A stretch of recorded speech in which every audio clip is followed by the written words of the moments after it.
মধ্যপ্রাচ্য জুড়ে মার্কিন সামরিক ঘাঁটিগুলোতে ধারাবাহিকভাবে হামলা চালিয়ে যাচ্ছে ইরান। এর ফলে হাজার হাজার মার্কিন সেনাকে বাধ্য হয়ে হোটেল ও অস্থায়ী অফিসে আশ্রয় নিতে হচ্ছে।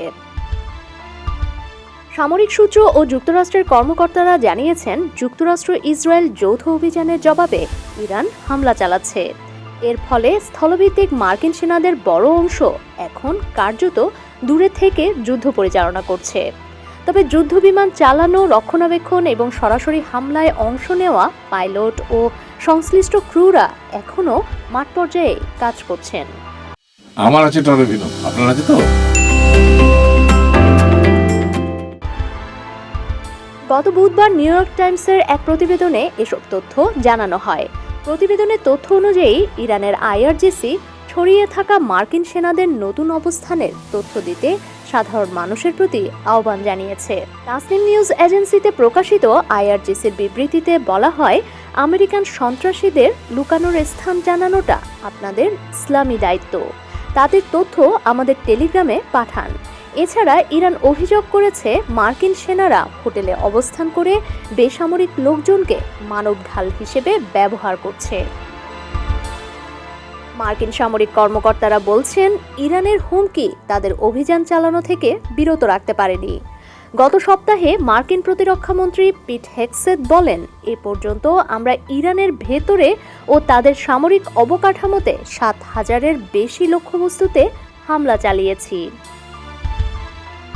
সেনাদের অস্থায়ী বা বিকল্প স্থানে সরিয়ে নেওয়ায় ট্রাম্প প্রশাসনের যুদ্ধ প্রস্তুতি নিয়ে প্রশ্ন উঠছে। যুদ্ধ শুরুর সময় মধ্যপ্রাচ্যে প্রায় ৪০,০০০ মার্কিন সেনা ছিল।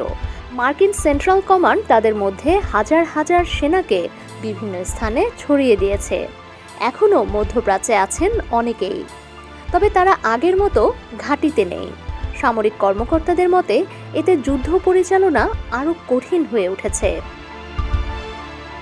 মার্কিন বিমান বাহিনীর অবসরপ্রাপ্ত বিশেষজ্ঞ master sergeant West J Bryant বলেন, আমরা দ্রুত অস্থায়ী অপারেশন সেন্টার গড়ে তুলতে পারি, কিন্তু এতে সক্ষমতা কমে যাবে। সব ধরনের সরঞ্জাম হোটেলের ছাদে বসানো সম্ভব নয়। কিছু বিষয় খুবই জটিল। মার্কিন সেনাদের ব্যবহৃত অঞ্চলের ১৩টি ঘাঁটির অনেকগুলোই এখন বসবাসের অযোগ্য। বিশেষ করে ইরানের প্রতিবেশী কুয়েতের ঘাঁটিগুলো সবচেয়ে বেশি ক্ষতিগ্রস্ত হয়েছে।